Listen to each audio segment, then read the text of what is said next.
Assalamualaikum warahmatullahi wabarakatuh. Welcome back exactly with me Dr. Tina Melia SHMH CLA di segmen BCA atau Bincang Cerita Alumni di Dr. Hukum Borobudur Channel. Nah, tentunya hari ini really special day karena saya kedatangan salah satu alumni dan merupakan sahabat saya, yakni Dr. Andi Muhammad Rusdi Galigo MH. Beliau saat ini menjabat sebagai Wakil Ketua Komisi Advokasi di Badan Perlindungan Konsumen Nasional Republik Indonesia atau biasa disebut dengan BPKN. Langsung saja kita sapa. Selamat pagi Pak Rusdi. Pagi Pak Tina. Sehat ya Pak? Alhamdulillah. Tina gimana kabarnya? Alhamdulillah sehat juga. Iya. Oke, nice Pak. Mungkin Bapak ini sebagai salah satu alumni tentunya ya Pak ya di program Doktor Hukum Universitas Borobudur. Nah, saat ini Bapak menjabat sebagai Wakil Ketua Advokasi. Nah, mungkin bagi yang belum mengetahui betul nih Pak tentang BPKN. Nah, sebetulnya BPKN ini kalau kita ketahui bersama adalah lembaga negara non struktural gitu ya Pak ya, yang memang menerima aduan gitu ya dari masyarakat terkait dengan perlindungan konsumen gitu ya Pak ya. Nah, masalah konsumen. Masalah-masalah yang berkaitan dengan konsumen gitu ya Pak ya. Nah, kalau kita berbicara tentang aduan masyarakat, nah saat ini Pak, 2 tahun terakhir ini kan sedang masa COVID pandemi gitu ya Pak ya. Boleh di-share Pak ke kita, paling banyak tuh aduan masyarakat biasanya terkait apa sih Pak? Ya makasih Mbak Tina. Jadi mungkin sebelum masuk ke situ barangkali saya perlu sampaikan juga, karena masih banyak juga masyarakat yang bertanya. Soalnya BPKN itu apa sih BPKN kan gitu. Jadi sebenarnya BPKN itu lembaga negara non struktural yang memang dibentuk berdasarkan undang-undang. Undang-undang nomor 8 tahun 99. Jadi itu merupakan SK presiden, jadi langsung presiden. Jadi BPKN sendiri itu kita bertanggung jawab ke presiden. Ya, jadi di BPKN itu Mbak Tina itu ada 5 unsur yang masuk di situ sebagai pimpinan di BPKN, sebagai komisioner di situ. Jadi ada unsur dari pelaku usaha, jadi ada wakil dari pelaku usaha. Nah, jadi biasanya situ orang-orangnya dari Kadin atau lembaga-lembaga organisasi-organisasi pelaku usaha. Berarti itu di dalam internalnya gitu ya Pak ya? Ya, jadi pada saat rekrutmen dulu itu kan memang ada tercantum di dalam undang-undang itu bahwa ada 5 harus mewakili 5 unsur untuk jadi ada tenaga ahli, ada dari pemerintah juga, dari pemerintah ada LPKSM. Kalau LPKSM itu biasanya populernya dibilang LSM. Ya, Pak ya. seperti misalnya kalau yang paling terkenal ini kan ILKI kalau di itu salah satu LPKSM yang sering masuk jadi salah satu komisioner BPKN. Yang berikutnya yang kelima itu dari akademisi. Jadi ada unsur akademisnya juga ya Pak di dalamnya. Jadi 5 unsur tadi itu. Kebetulan saya ini masuk ke sana itu melalui unsur akademisi tadi. Karena Bapak juga sebagai dosen ya Pak ya di sini ya Pak ya. Jadi saya direkomendasi oleh Universitas Borobudur. Jadi mungkin baru pertama ada dari kampus Borobudur masuk ke situ. Alhamdulillah. Nice gitu ya Pak ya. Yang lainnya ada dari ada kampus Trisakti, ada yang sekarang ini ada dari IPB, yang wakil akademis ada dari UI. Jadi ada 4. Jadi sangat turut berbangga nih Pak saya sebagai bagian juga dari Borobudur ya Pak ya. Berbangga juga karena saya direkomendasi dari Borobudur, Universitas Borobudur. Kemudian tugasnya itu apa sih kan gitu. Tugasnya BPKN itu kan yang paling pertama itu memang memberikan saran dan rekomendasi kepada pemerintah, itu salah satu tugasnya. Dalam hal ini kementerian dan lembaga. Jadi kemudian tugas yang lainnya yang diberikan itu adalah menerima pengaduan. Jadi salah satu tadi itu. Jadi menerima pengaduan kalau misalnya ada konsumen yang merasa ada hak-haknya yang diabaikan oleh pelaku usaha, dia bisa mengadu ke BPKN gitu Pak. Oke, jadi tadi kembali lagi Pak Ya. terkait dengan pandemi, aduan apa nih Pak yang paling banyak Wah, diadukan ya oleh itu. konsumen? Memang di sekarang ini, pas selama pandemi ini, aduan yang terbanyak itu, Mbak Tina, di sekarang ini di aduan sektor keuangan. Keuangan ya, Ya, karena saat pandemi ya, ekonomi lumaya lumpuh ya gitu ya Pak ya. betul. Misalnya dari sektor e-commerce, E-commerce, terus ada yang paling banyak sekarang itu di sektor asuransi. asuransi ya, apalagi Asuransi. dengan adanya Iya, asuransi asuransi Jiwasraya itu luar dan biasa seterusnya. itu sekarang ini. Tapi itu juga e-commerce juga banyak, terus apa pinjaman online yang kayak gitu itu banyak sekali pengaduan. Sampai ini, Martinez, tahun ini kita menerima apa namanya rekor muri pengaduan terbanyak di sektor keuangan. Atas rekor muri atas Ya, atas pengaduan. Artinya kita melihat bahwa karena ini kan setiap kementerian lembaga kan punya apa pengaduan-pengaduan. Misalnya sektor keuangan banyak juga di OJK misalnya kan banyak juga mengadu ke sana. Tapi yang paling banyak mengadu di sekarang ini di BPKN itu di sektor keuangan tadi itu sampai menerima murid tadi itu. Jadi itu kan jadi kita melihat bukan dari segi apanya, ini kan berarti menerima, berarti kan banyak masalah kan gitu. Banyak masalah ya Pak Tapi ya. justru kita dikasih muri. Jadi kita menanggapi membaca itu bahwa ada ada kepercayaan masyarakat. Biasanya kan kalau mau mengadu kan berarti kan lembaga kita kan dipercaya bahwa saya mau mengadukan masalah saya di BPKN misalnya. Berarti kan ada tumbuh kepercayaan Ya, Pak. dari masyarakat. Ya. Input dari aduan masyarakat terhadap BPKN ini kan tentunya nanti menghasilkan saran atau masukan dan rekomendasi kepada pemerintah. Betul. Gitu ya Pak ya. Berarti biasanya pengaduannya tuh dalam bentuk seperti apa nih Pak? Apakah pengaduannya online, apakah datang atau seperti apa Pak bentuk pengaduan? Jadi kalau masalah pengaduan itu berbagai ada beberapa cara gitu. Bisa datang langsung ke kantor, bisa juga melalui online. Bahkan kita punya aplikasi, Mbak. Oh, ada aplikasinya ya, Pak. 153 itu bisa. 153, jadi kita buka BPKN kemudian di situ aplikasinya kita cukup di rumah aja. Apa masalahnya akan mengadu di situ itu langsung sampai di kantor kami dan semua pengaduan pasti kita tindak lanjuti. Sangat easier bagi konsumen semua yang ada di Indonesia. Cukup hubungi 153 gitu ya Pak ya untuk call-nya ya Pak ya. Oke, kalau berbicara mengenai perlindungan konsumen, tadi Bapak udah sampaikan bahwa memang sektor keuangan gitu ya Pak saat ini yang menjadi concern ya apalagi terkait dengan marketplace, e-commerce, bahwa ada culture yang berubah ya Pak. Kalau dulu belanja itu datang langsung, sekarang belanja bisa di marketplace, tapi akhirnya hal-hal ini juga menimbulkan banyak masalah aduan gitu ya Pak ya. Oke, kalau saya beralih sedikit nih mengenai disertasi Bapak. Kalau saya baca juga disertasi Bapak mengenai perlindungan konsumen terhadap konsumen apartemen gitu ya Pak ya. Nah, apartemen juga sampai saat ini ya Pak ya, kalau kita amati di Indonesia itu masih banyak sekali permasalahannya terkait dengan status kepemilikannya, kemudian bagaimana pengelolaannya gitu ya.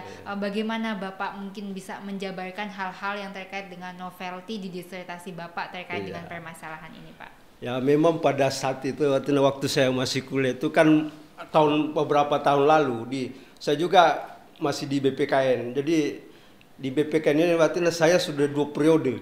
Jadi Jadi saya periode 2007 sampai 2020. Wah. Itu kan dulu periode pertama saya tuh. 3 tahun ya Pak untuk 3 tahun untuk satu periode. Kemudian berikutnya saya ikut lagi seleksi, ternyata masuk lagi di periode kedua. Jadi dulu Pak Tina, waktu saya masih kuliah juga di sini, itu juga saya mengambil data banyak di kantor. Ya, ternyata jadi memang datanya by research ya Pak ya. Ternyata pengaduan yang paling banyak pada saat itu pengaduan sektor perumahan dan apartemen. Sektor perumahan dan apartemen itu termasuk rumah tapak, termasuk rumah susun. Rumah susun. Ya. Jadi saya melihat bahwa ini ada apa kan gitu. Ada apa kok masalah apartemen ini banyak sekali permasalahan-permasalahan. Biasanya muara awalnya dari mananya nih Pak? ternyata kita setelah ini kita ternyata yang paling banyak bermasalah memang itu pada saat awal pembelian di PPJB-nya itu. Oke. Ya, di PPJB-nya itu perjanjian sebelum akte akte jual beli kan ya perikatan itu paling banyak permasalahan. Bahkan di surat pemesanannya ya Pak. Ya, jadi ternyata permasalahan banyak sekali diawali dari sini. Kenapa? Karena kadang-kadang kan konsumen begitu sudah dilihatkan unitnya, wah ini bagus nih. Jadi dia tidak baca lagi tuh kan Dan PPJB kan ini banyak dari perjanjian baku. Betul. Perjanjian Jadi baku tidak ini disesuaikan dengan kondisi term and condition yang sesungguhnya gitu ya betul. Pak ya. Kemudian perjanjian baku ini kan dibuat oleh pihak pelaku usaha saja. Betul. Jadi otomatis dia tidak mau harus mengikuti. Ya, harus mengikuti. Jadi konsumen ini tinggal tanda tangan aja. Kadang-kadang kan itu juga kelemahan konsumen kita, Betul. Kadang-kadang kalau sudah dikasih ini, apalagi biasanya tulisannya banyak sekali, kecil-kecil kalau di surat pemesanan tidak dibaca lagi. Dibaca dengan baik saja kalau bukan ahli hukum misalnya atau bukan ini belum tentu mengerti. Hanya dia tanda tangan aja. Dan ternyata ini kan kalau sudah ditanda tangan ini kan ada kesepakatan. Itu perjanjian ini kan. Jadi ketika misalnya dibawa ke ini tetap kalah di pengadilan misalnya, karena ini sudah dianggap tanda tangan. Sudah dianggap menyetujui semua isi klausul ya Pak. Ya, itulah kita melihatin ini masalahnya nih. Nah, berarti kita melihat permasalahan-permasalahan itu, kemudian kita kaji mendalam kan, kemudian karena memang tugas utama kita itu memberikan saran dan rekomendasi. Meskipun memang banyak kementerian-kementerian juga yang diberikan saran, kadang-kadang juga tidak dimanfaatkan saran kita. Tapi kalau PUPR, alhamdulillah, ternyata kita memberikan saran, kita undang PUPR, kita koordinasi bersama. Ini loh permasalahan-permasalahan banyak di sini. Akhirnya PUPR menanggapi dan tahun 2021 itu membuat suatu permen yang menyangkut PPJB itu dengan adanya permen itu sekarang sudah masalah-masalah yang seperti dulu mungkin sudah agak ini lagi karena memang seperti misalnya dalam PPJB itu dulu bisa dapat istilah katanya kan kata-katanya kan dapat dapat di depan notaris, bisa di depan notaris, itu kan bisa juga tidak kan gitu. Kalau sekarang harus di depan notaris misalnya sudah di perbaikan itu, artinya dengan adanya permen itu, bahkan sekarang sudah jadi PP, itu menguatkan sekali, membantu sekali konsumen, sehingga permasalahan-permasalahan di bidang seperti dulu sudah agak susah. Oke. Jadi memang untuk sangat menarik nih bagi para calon pembeli apartemen itu benar-benar harus memperhatikan ya Pak. Betul. Mulai dari surat pemesanan, tanda tangan surat pemesanan, apalagi masuk dalam fase PPJB gitu. Betul. Ya. Jadi memang harus sangat detail, jangan sampai di dalam perjalanan nanti merugikan gitu ya Pak ya. Nah, untuk rekomendasi hukumnya seperti apa Pak? Berarti bahwa memang selain harus sangat memperhatikan hal tersebut, ada nggak Pak di dalam kajian itu, karena kan Bapak memang mengkajinya berkaitan dengan perlindungan konsumennya. Tapi bagaimana Pak ketika ada produk hukum masukan dari BPKN kepada kementerian terkait, misalkan terkait dengan developer nih Pak, atau perusahaan trading yang menjual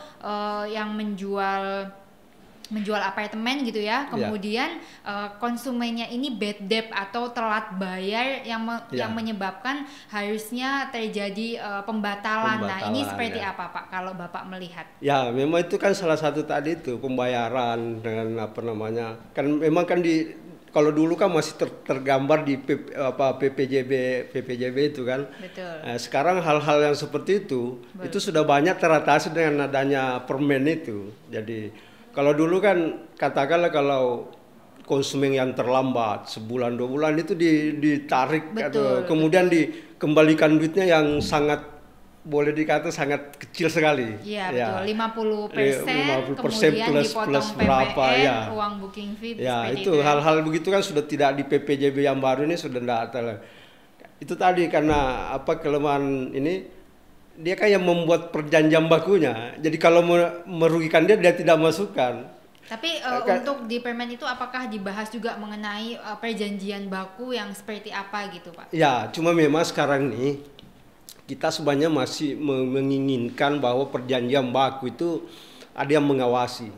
Sekarang ini kan nggak ada yang mengawasi. Jadi ada pengawas khusus tentang, terhadap perjanjian baku untuk konsumen gitu ya Pak? Apakah perjanjian baku ini sudah sesuai dengan betul-betul melindungi konsumen atau tidak? Itu menarik sekali. Sekarang memang di undang-undang sebenarnya Mbak sudah ada. Ada pengawas PPJB itu perjanjian baku itu diawasi oleh BPSK. Badan Penyelesaian Sengketa Konsumen. Itu di dalam menurut. Cuma permasalahannya BPSK sekarang ini belum berdaya. Lumpuh ya, karena tidak ada pengawas yang kuat dan super ada power pengawas itu yang tadi kuat, ya Pak. Ya. Tapi itu menarik sekali Pak, karena betul. banyak sekali konsumen tentu yang mengadu mengenai perjanjian baku, baik itu untuk pinjaman ke lembaga bank maupun lembaga non bank gitu ya Pak ya. Ya. Kita sebenarnya meminta kepada kementerian dan lembaga itu supaya ada itu. Katakanlah di sektor PUPR perumahan mungkin diawasi oleh siapa, PUPR atau apa kan gitu. Di sektor keuangan juga ada yang perjanjian bakunya bisa di perbankan misalnya mungkin OJK atau apa ke siapa yang mengawasi itu. Jadi sebelum perjanjian baku ini dilempar ke konsumen, seharusnya ada yang mempelajari dulu betul nggak ini tidak merugikan konsumen, itu semua yang kita inginkan. Tapi sampai sekarang kan belum, Mbak. Itu keinginan kita. Mungkin ke depan kita bisa tetap mendorong supaya ada itu. Tapi menarik sekali novelty hari ini. Bagi saya ini novelty juga karena betul juga harus ada pengawas terhadap perjanjian baku yang dibuat setiap instansi yang nantinya mengakomodasi perlindungan konsumen gitu ya Pak. Oke Pak, mungkin sebelum closing statement, sehubungan dengan Bapak juga sebagai dosen gitu ya Pak ya, dan ini merupakan channel yang mengedukasi terkait dengan hukum, mungkin Bapak bisa sampaikan hal-hal yang menjadi pedoman hidup Bapak yang juga harus dimiliki oleh para anak muda nih, terutama untuk mahasiswa-mahasiswi di Fakultas Hukum, seperti apa Pak? Iya betul. Kalau saya pesan kepada teman-teman ini, terutama adik-adik kita mahasiswa ini, betul-betul misalnya selama melakukan di dalam kampus ini kan kesempatan untuk betul-betul memperkaya diri sebuah ilmu dan pengalaman kan gitu. Terutama di kampus ini kan kalau mahasiswa kan mesinnya tuh bisa mendekatkan diri dengan dosen-dosennya, betul-betul semangat terutama kan gitu. Semangat ya. Oke, baik. Terima kasih Pak Andi atas kehadirannya. Terima kasih. Saya juga minta terima kasih nih soalnya. Baik, kehormatan ini kita dipanggil untuk di sini. Siap, tentu saja ya Pak. Baik, sahabat Hukum semua, demikian bincang cerita alumni kali ini dengan Bapak Andi Muhammad Rusdi Galigo yang merupakan Wakil Ketua Komisi Advokasi di BPK NRI. Tentunya ada satu hal yang sangat menarik bahwa memang perlindungan konsumen ini sangat dibutuhkan, apalagi tadi terutama di sektor keuangan, di sektor asuransi, demikian, dan apalagi tentunya tadi yang sangat menarik terkait juga dengan perlindungan konsumen untuk konsumen apartemen. Dan tadi hal yang paling menarik yang bisa kita ambil dari diskusi kali ini adalah bahwa penting sekali adanya satu badan khusus yang mengawasi perjanjian baku, baik itu di sektor keuangan ataupun sektor apapun yang berkaitan dengan konsumen, sehingga tentunya dalam hal ini konsumen sebagai konsumer atau seseorang yang memperoleh jasa atau barang tidak lagi dirugikan oleh perjanjian-perjanjian baku yang biasanya dibuat untuk tidak mudah dipahami, tapi artinya nantinya harus ada klausula baku yang juga mengakomodasi baik itu kepentingan pengusaha atau kepentingan produsen, penjual, dan juga konsumen. Itu saja, sampai ketemu di bincang cerita alumni di episode-episode lain yang tentunya menarik, dan salam sehat. Wassalamualaikum warahmatullahi wabarakatuh.